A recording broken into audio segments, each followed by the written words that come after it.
Hey, I'm Jonas. In this video, I will guide you through the details of Frozen Runes in Dragon Nest Sea. Now, without further ado, let's start. For new players who don't know what a Frozen Rune is, Frozen Runes are a new item with powerful abilities that can be equipped in the rune slots of your character gear window. There are 4 types or shapes of Frozen Runes. These are triangular, circular, rectangular, and trapezoid runes, and each rune shape must be equipped in a specific rune slot. A triangular rune is equipped in the top or first rune slot, followed by a circular, next is a rectangular, and trapezoid is equipped on the last or 4th rune slot. Besides the shape of the rune, Frozen Runes also have 3 rarity types, which are Unique, Legend, and Ancient Grade. Each rarity stage grants 1 additional stats or skill effect. You can get 3 in total once you evolved a Frozen Rune to Ancient Grade. Frozen Runes can be evolved using an item called Frozen Rune Chisel. I will discuss that later in the video as we move along, so watch the whole video. Moving on, I will now show you how to craft Frozen Runes. Go and talk to a blacksmith NPC, then select Craft Item, and go to Rune, Dragon Jade, Talisman tab. Under the Rune crafting list, you will see all crafting pages for each Frozen Rune shape. Let's start crafting a triangular Frozen Rune first, and work our way down to the other shapes as we move along the video. Now, there are 2 necessary materials when it comes to crafting the Frozen Rune, and that is Rune Ore and Rune Mana. To get Rune Ore and Rune Mana, you'll need to do Fish and Maze at Labyrinth 15 or above difficulty. If you're under-geared, you can buy a Fish and Maze clear service to get Rune Ore and Rune Mana.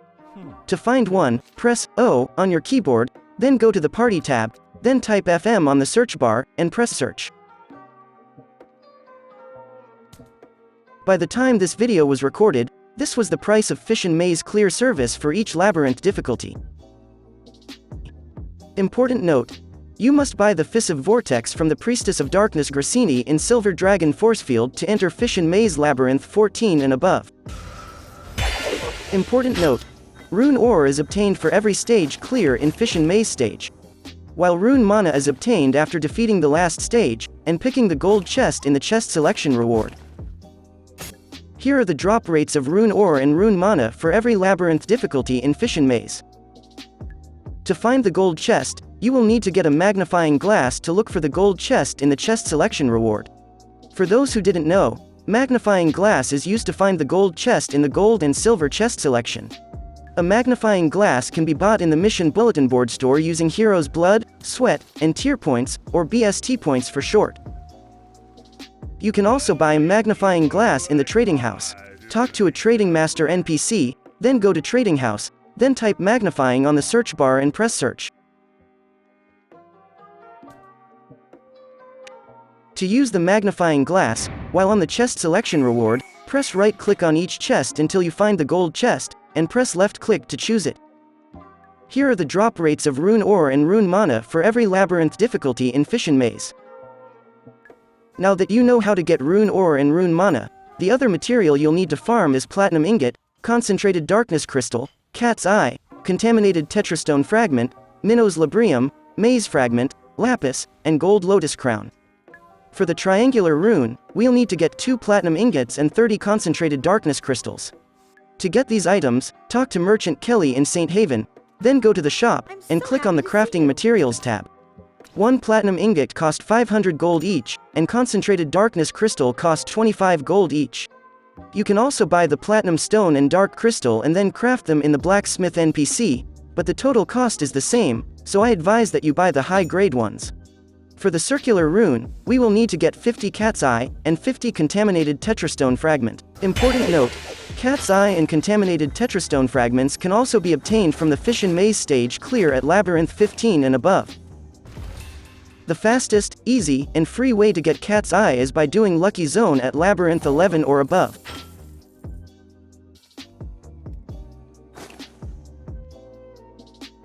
To learn more about Lucky Zone, you can watch my video guide about it, so make sure to check it out.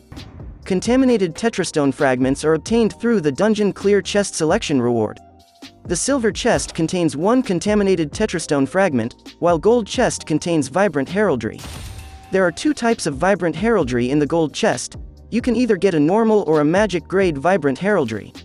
These Vibrant Heraldries can give you Contaminated Tetrastone Fragments by dismantling them.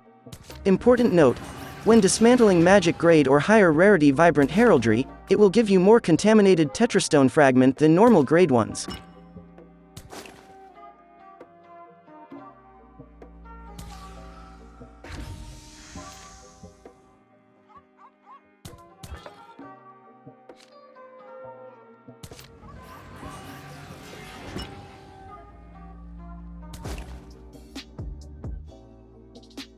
For the rectangular rune, we'll need to get 10 Minos Librium and 5 maze fragments.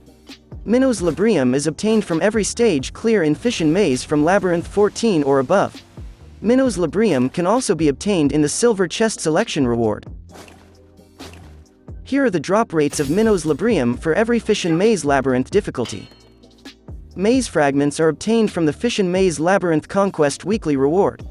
To see the Labyrinth Conquest Weekly reward, press the / on your keyboard, and click the Labyrinth Conquest tab. As you can see, maze fragments are awarded if you've cleared Fission Maze at Labyrinth 9 difficulty or above. But I highly recommend that you do Fission Maze at Labyrinth 13 or above to get at least 5 maze fragments. Let's just say you've bought an FM18 clear service, and you're wondering when you will get the rewards. Fission Maze weekly clear rewards are delivered every Saturday at 9 AM GMT +8. So make sure to do Fission Maze at Labyrinth 13 or above before the weekly reset to get these rewards. In my case, it's Saturday now, by the time this video was recorded, so I can now get my Fission Maze weekly rewards. Press the / on your keyboard, then go to the Labyrinth Conquest tab, and in the lower left of the window, you will see the Receive Reward button. After clicking the Receive Reward button, the rewards are delivered to your mail. Besides the maze fragment, you will also get Librium points, which you can use to buy a Minos Librium. Minos Librium can be bought using Librium points from the Priestess of Darkness Grassini inside the Silver Dragon Forcefield portal. Inside the Silver Dragon Forcefield portal, you will see Priestess of Darkness Grassini. Talk to her, then select Maze Shop and click on the Minos tab. You will need to use 50,000 Librium points to buy 1 Minos Librium. You can also buy maze fragments in the Nightmare Shop's Full Bloom tab. Each maze fragment costs 1,500 gold, and 3 nightmare fragments. To get nightmare fragments fast, talk to a trading house master NPC and search for nightmare fragments, then buy how many pieces you need. For the trapezoid rune, we'll need to get 100 lapis and 200 gold lotus crowns. Lapis is obtained upon killing a dungeon invader that appears in dungeons. Important note, there's a certain or low chance appearance of invaders in dungeon stages. Here is the drop rate of lapis upon killing an invader in dungeons. You can also exchange Cat's Eye that you get from doing Lucky Zone stages for lapis. To exchange Cat's Eye for lapis, go to Merca's Heart, then find the NPC named Merchant April. Merchant April is located in this location in Merca's Heart. Talk to her, and select the shop option. There are 2 lapis listed in the shop. The first one requires 400 gold each, and the second one requires 1 Cat's Eye each. Important note, the exchange rate of Cat's Eye to lapis is 1:1 ratio. Now, to obtain gold lotus crowns, the fastest and easiest way is to do the expanding rift of Red Lotus Palace. First, let's go to Red Lotus Palace by joining an RLTP party. Press O on your keyboard, then on the party tab, search TPRL, and join the party to teleport to Red Lotus Palace instantly.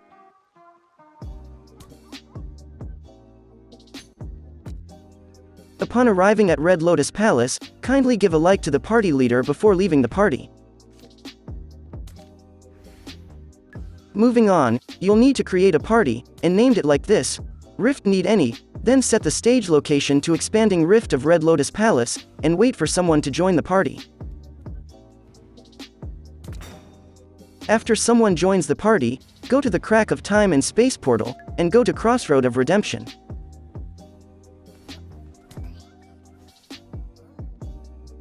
Upon arriving on the Crossroad of Redemption, find and enter the rifts in Red Lotus Palace portal.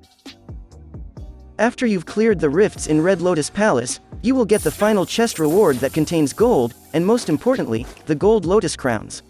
Okay, now that you know how to farm all of the crafting material for Frozen Runes, I will now craft 1 Frozen Rune for each shape. Important note, crafting Frozen Runes requires 50 rune ore, 10 rune mana, 100 gold for the crafting fee, and the 2 other materials for each rune shape.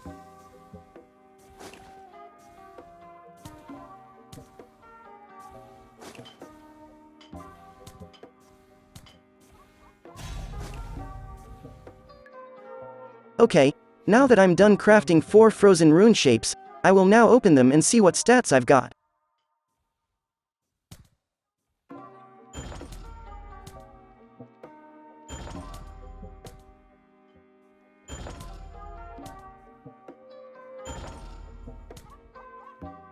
The stats you'll get upon opening an unidentified Frozen Rune are random. There is 9 possible additional skill or stats effect that you might get upon opening an unidentified Frozen Rune.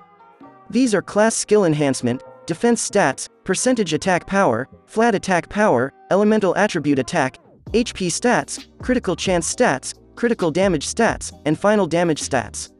These add-on stats are categorized into 3 different categories. The first category is the skill stats, which includes the class skill enhancement stats. The second category is the common stats, which includes the defense, physical and magical, flat attack power, physical and magical, elemental attribute attack, fire, water, light, and dark attribute, HP stat, critical chance, and critical damage stats. The third category is the rare stats, which include the percentage attack power, physical and magical, and final damage stats. This is the probability table for each add-on stat category. The chance of getting a skill stat category gradually increases for each grade level, while the common and rare stats acquire chance gradually decreases as the grade level increases. The most important among these stats are the class skill enhancement add-on stats, critical chance or critical damage stat, and elemental attribute attack. Each add-on stats has 10 stage levels, which means the higher the stat stage level, the lower chance to get them. Before I show you the stage level probability chance for each stats, I will first discuss the skill add-on stats. This is the skill add-on stats for each stage level and the probability chance to get it. There are a total of 240 skill options among the 48 class specialization skill pool. So, to know the recommended skill add-on stat of your character, I will show you the skill pool table for each class specialization. Starting with the warrior class. The skill highlighted with yellow are the ones that are recommended, while the ones highlighted with gray is the next best alternative. Next is the archer class. Next is the sorceress class. Next is the cleric class. Next is the academic class. Next is the Kali class. Next is the assassin class. Next is the Lancia class. Next is the Machina class. And last is the Vander class. Important note: opening an unidentified Frozen Rune doesn't guarantee you to get a skill add-on stat, let alone the skill stat specific to your class. It's hard to get a class-specific skill add-on stat when crafting Frozen Runes, so people tend to buy Frozen Runes with the specific skill for their class in the trading house. Important note: the higher the skill stage level, the higher the price in the trading house. My character's class is Vander, and my specialization is Duelist, so I should look for Frozen Rune with a Phase Blade skill add-on stats. For demo purposes, I bought this Frozen Triangular Rune with a stage level 10 Phase Blade skill, 257%. The price range for this kind of rune ranges from hundreds thousands up to $1,000,000 gold.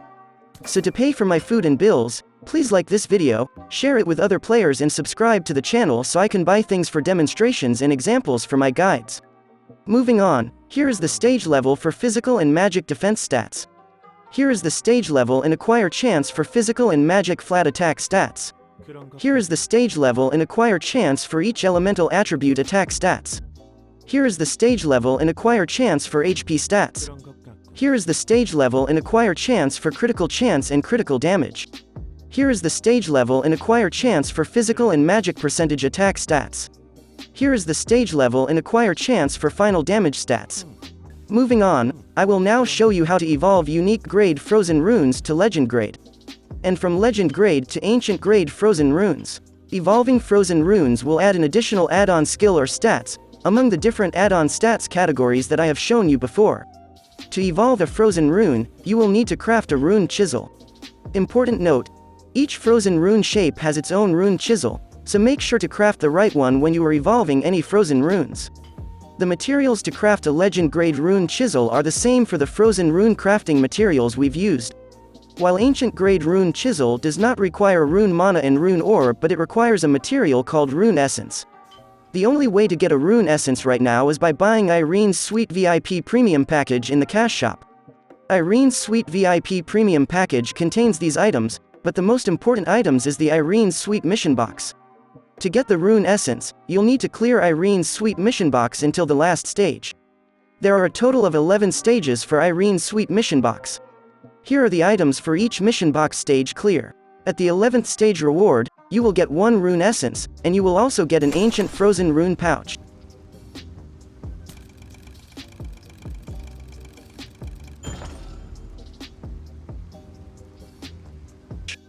I've already crafted a Legend Grade Rune Chisel for my triangular rune, so I will use it on this triangular Frozen Rune.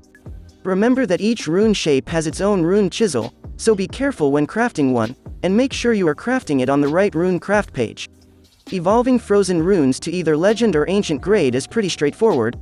Press right-click on the rune chisel, then right-click on the Frozen Rune, and press the change button to evolve it.